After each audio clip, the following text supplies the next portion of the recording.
Tanse, I'm Chris. Welcome to APTN National News. Thank you for joining us.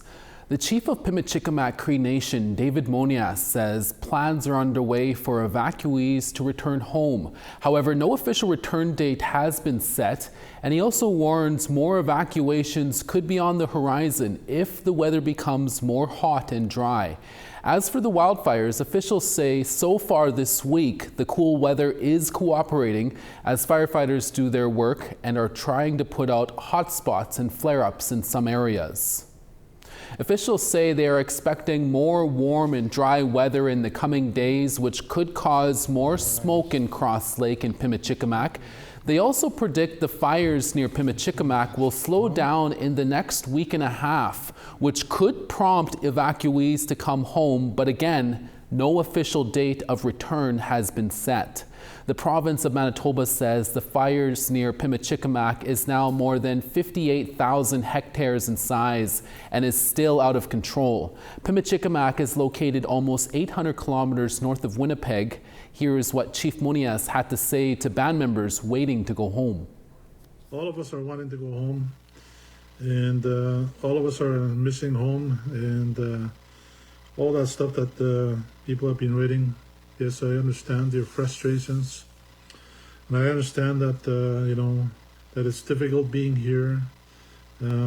During Thursday's update, Manitoba's Minister of Infrastructure and Transport revealed that this year's wildfire evacuation is now considered the largest domestic air operation in Canadian military history. The province said 25 fires are burning across Manitoba and 9 are out of control as of Thursday afternoon. There are currently 27 communities under evacuation orders due to wildfire threat and 6 due to wildfire smoke. Manitoba Emergency Management Organization Assistant Deputy Minister Christine Stevens said residents of Cranberry Portage may be allowed to return home at 8 a.m. on Saturday, June 14th.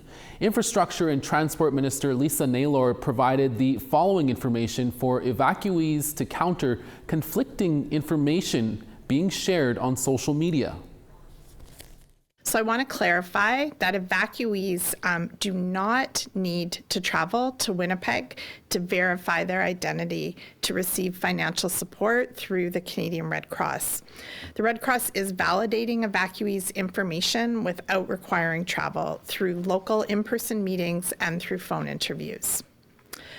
The province has been flowing aid to residents of municipalities and Northern Affairs communities, and Indigenous Services Canada with MKO is responsible for issuing federal aid to support First Nations community members in Manitoba.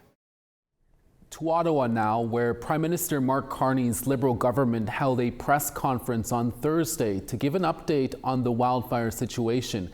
But media questions quickly turned to the government's controversial Bill C-5 and why the Liberals are determined to ram the legislation through Parliament before the House of Commons rises for summer break. APTN's Fraser Needham reports. Energy and Natural Resources Minister Tim Hodgson opened the press conference with an announcement of more funds to fight wildfires. I'm proud to announce a federal, territorial, provincial investment of approximately $104 million through the Fire Smart program. This represents over $94 million in joint investments from the governments of Canada, British Columbia, Alberta, Newfoundland and Labrador, Manitoba, the Yukon, Nova Scotia, and Prince Edward Island. But Hodgson was soon forced to answer a number of questions about why the government will not allow its new economic development legislation to be studied at committee before reaching third reading. Hodgson simply said extreme times call for extreme measures. We're in a very difficult situation right now. We have a trade war. We have a trade war that is affecting sector after sector after sector. Canadian jobs are at risk. Canadians' livelihoods are at risk, and quite frankly, the prosperity of the country is at risk. But at another press conference outside the House of Commons at almost exactly the same time, the NDP's Leah Gazan wasn't buying any of it. Bill C-5 is not the way to get it done.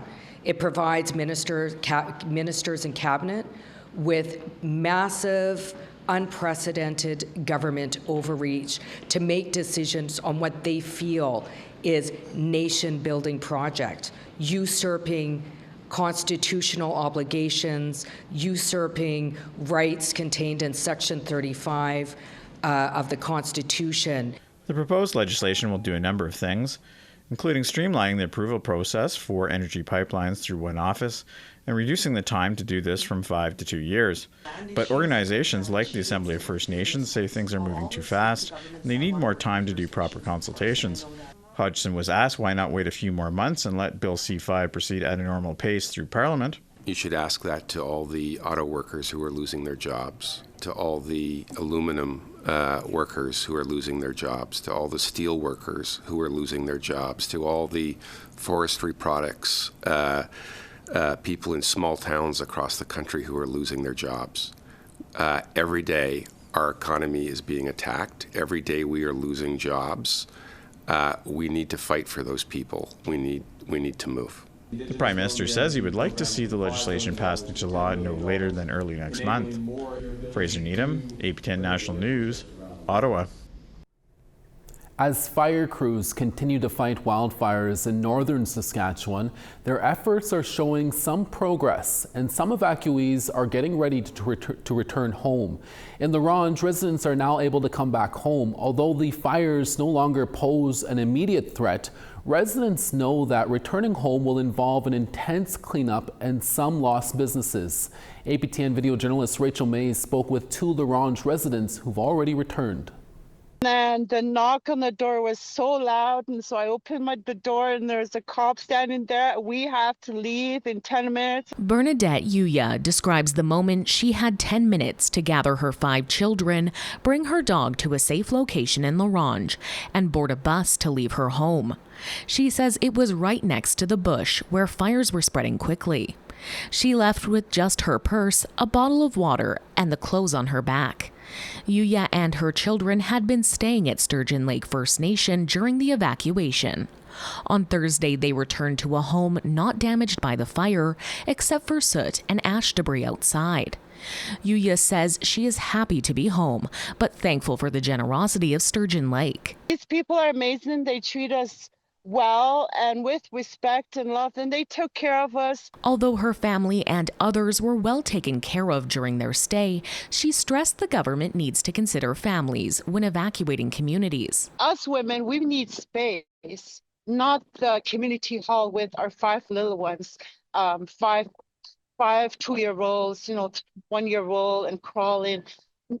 Unacceptable. But it's not just families affected by evacuations. At a press conference on Wednesday, La Ronge Chamber of Commerce President Matthew Maurer said that being shut down for even 7 days has had a devastating impact on La Ronge's economy. We've had this happen before in 2015, and the people remember what happened. Businesses had to go into debt, unnecessary debt. We had lost, wasted inventory, and some businesses weren't ever able to recover from it. He said that as evacuees return to the community, they will still be facing the impacts the evacuation has had on La Ronge. So people are starting to return to the community now, but we have our grocery stores that have no food and need to restock. We have business owners who stuck around to be providing those essential services, and they're burnt out, they're exhausted, and they need to rest now. APTN News asked about the potential impact on tourism in La Ronge. Mara replied that businesses in northern areas will likely be facing losses during their busiest months. Quiet, because even if the fires are not an immediate threat to the community right now, people still have that anxiety, they still have that fear, and they maybe have rescheduled their plans, or they've made other plans because they weren't sure what's going to happen in the north. Maurer hopes the government of Saskatchewan provides some level of financial relief to small businesses that are rebuilding. Rachel May, APTN National News, Saskatoon. Some wildfire evacuees in Manitoba say they're receiving fraudulent text messages and calls from scammers pretending to provide disaster relief. The Canadian Red Cross wants everyone to be cautious of unsolicited requests for payment or personal information from fraudsters impersonating them. APTN Sav Jonesa has more. Even during a time of crisis, scam artists never take a break. Some wildfire evacuees in Manitoba are being targeted by fraudsters pretending to be the Canadian Red Cross. We've received reports of that, and we're asking Manitobans to ensure that they're responding to official communications through the Red Cross. Don't provide your information to third parties or anything that's unvalidated. And a good way to verify that is to go to MB Ready or the Red Cross website directly. Text messages, phone calls, and possibly even emails are going out to unsuspecting Manitobans displaced by wildfires. They promise financial aid to many who are desperately waiting for it. But the result may be costly as scammers demand banking information, social insurance numbers, and even an initial payment. The Canadian Red Cross says those requests are red flags. Individuals eligible for financial assistance will not need to provide their social insurance number, bank account information, or credit card number during their registration or to receive assistance. In addition, the Red Cross will not ask for any form of payment in order to receive assistance. More than 20,000 wildfire evacuees are registered with the Canadian Red Cross in Manitoba. It's in charge of dispensing daily stipends on behalf of the province so that people can continue to pay their bills and make ends meet during a time when many are out of work. Though Manitobans have taken to social media to show off the fraudulent messages, so far Manitoba RCMP have received no reports from people affected. They remind people that if you feel uncomfortable or suspicious, hang up, delete the email, or simply ignore the request. Don't feel pressured to make any decisions and never send money. It seems like Manitoba isn't the only province being impacted by scammers. Saskatchewan Premier Scott Moe had this to say. Taking advantage of people in what is an extremely vulnerable situation where they and their family have been displaced from their home, often had to travel halfway across the province, hours and hours in the dead of night. For someone to take advantage of a family that is in that situation, hell hath no place hot enough for them. The Canadian Red Cross says to contact local authorities if you suspect someone is trying to scam you. Sav Jonesa, APTN National News, Winnipeg. Also on Thursday, Manitoba Premier Webquay did an aerial tour of the province to see the extent of the wildfires. He commented on people preying on vulnerable evacuees, calling for them to just cut it out. Here's a clip. Well, everybody's trying to prey on evacuees, whether you're somebody who's trying to do some sort of scam or if you're just like some bunk little drug dealer, like get out of here. This is garbage behavior. It's not what anybody should be thinking of. You cannot hold your head up high in the community if you do that. I mean, this is basic stuff that I'm saying here. So yeah, there will be investigations, there will be accountability. The Pimicikamak Cree Nation in Saskatchewan is celebrating as they broke ground to a new development in their community. That story when we come back. Stay with us.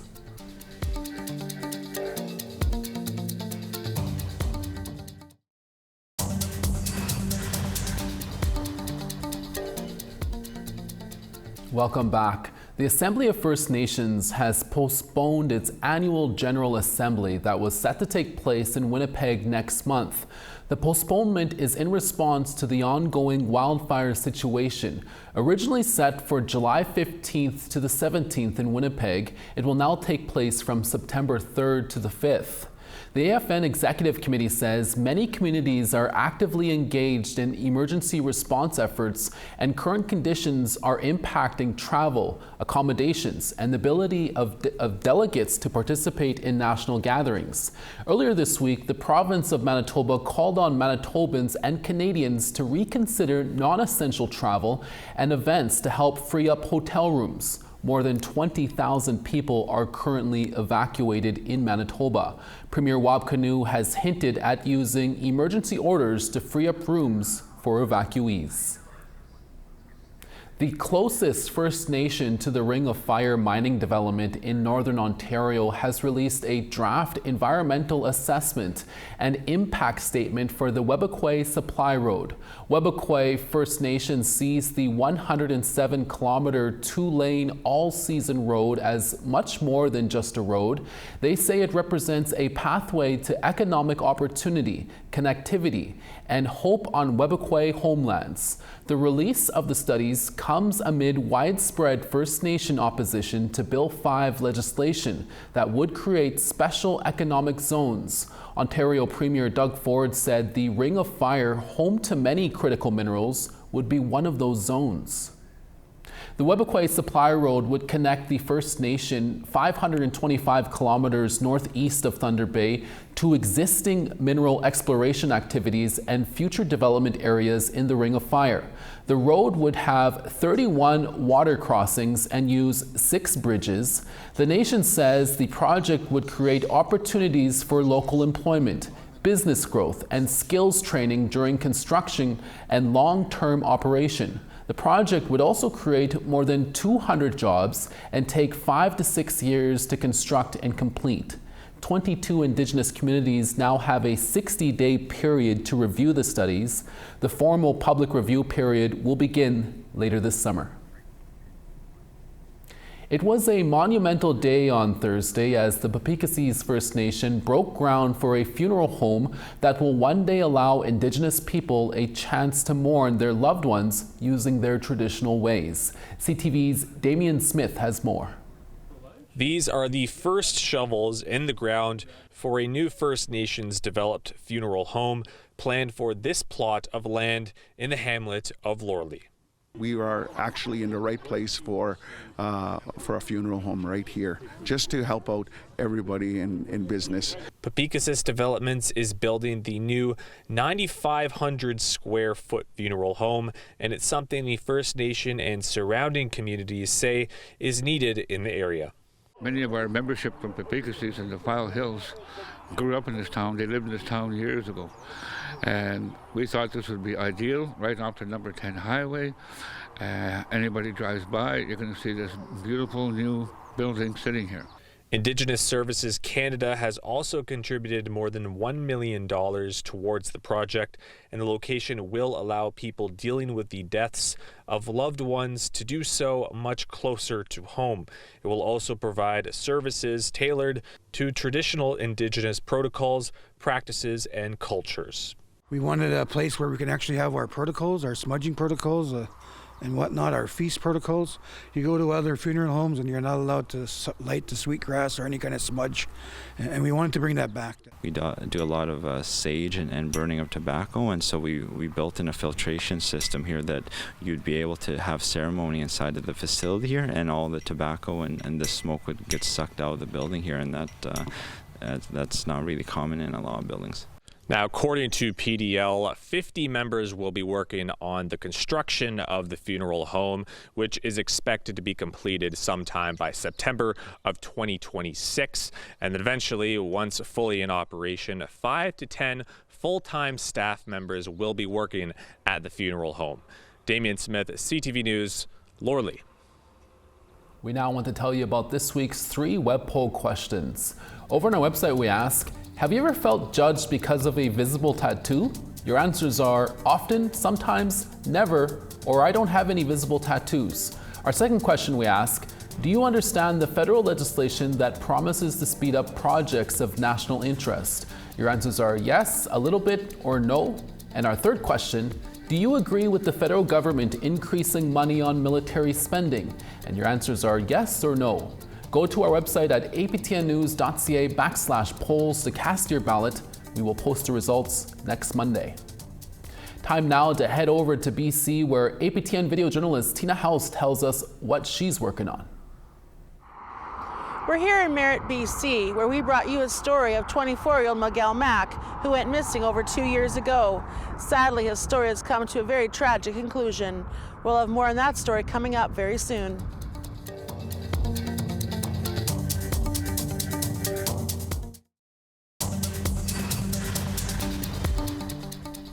Starting on the East St. John 17, Charlottetown 12. La Grande River 4, Happy Valley Goose Bay partly cloudy and 7. Saguenay sunny and 12, Quebec City 13. 17 in Ottawa and sunny there, Peterborough 13 and sun. Big Trout Lake 13, Sioux Lookout 14. 17 in Norway, House and sun, Thompson partly cloudy and 14. Sunny in Winnipeg at 19, Barons River 18. North Battleford rain there at 15, Saskatoon smoky and 16. Buffalo Narrows sunny and 12, La Ronge sunny and 12. Showers in Peace River at 13, Fort McMurray 14. Sunny in Medicine Hat at 26, Edmonton 18. 19 in Vancouver, Penticton 26 and rain. Showers in Dees Lake at 8, Smithers 19. Old Crow 25, Dawson 26. Watee 23, Wrigley 24. 7 in Sax Harbor, Pawlatuck 23. 13 in Baker Lake, Cambridge Bay 8. And Resolute 2, Iqaluit, +4 and rain. Thanks for staying with us. It's a beautiful Friday, the second Friday of June, and for our French viewers, we have Kim Sullivan with us to tell us what to expect on tonight's Nouvelle Nationale. Tanse, Kim. Hey, Creason. I know that around 6:30 Eastern on a sunny Friday, we may be revving up the barbecues, but it's worth coming inside for our show. As always, we have so much to recap from this week's news. Tell us more, Kim. I know that the Cree Nation is weeks away from the election of their new chief. Yes, and a list is out. Candidates are in election mode. Who will replace Mandy Galmasti as Grand Chief of the Cree Nation? Well, we're about a month away from finding out.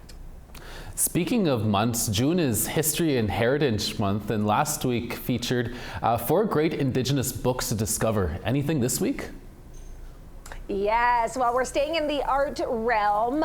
Not only is it Indigenous History and Heritage Month, but it's also Pride Month. And if you know Montreal, you know that we are famous for our murals. One Indigenous artist actually inaugurated a gorgeous mural in the city this week, celebrating both months. So we're definitely going to talk about that, and it is worth seeing. And you got to travel into the communities last weekend, Kim. Anything fun came out of that one? Creason, it was adorable. I got to see about 40 kids aged 5 to 17 transform into little mini entrepreneurs for the day, launching their own businesses in a small market. Not only was it adorable, it was costly because I bought way too much stuff. But the story will definitely put a smile on your face ahead of the weekend. That's awesome. And finally, you spoke with a up-and-coming Indigenous artist from Quebec. Yes, if you have watched Elisepi win at the Junos for Best Indigenous Album, well, one of the other nominees there was Soleil Lanière, and she brought a handful of Indigenous artists on stage this week for one magical evening of music. It was absolutely great, and we are ending the show with our interview with her. That's great. Thanks, Kim. Definitely plans for the weekend. Oh yes, I have a lot of plans for the weekend. We have a community calendar every show, Creason, and I'll most likely be hitting up the Ganawage Strawberry Fest. That sounds like a fun time. Have fun, Kim. Thank you so much. And that's your daytime newscast for this Friday. Dennis Ward is back for your evening newscast in a few hours, including an update on Prime Minister Mark Carney's Liberal government's Bill 5. From all of us at APTN National News, thank you for watching, and we'll see you again next Monday. Please have a safe weekend with family. Excellent.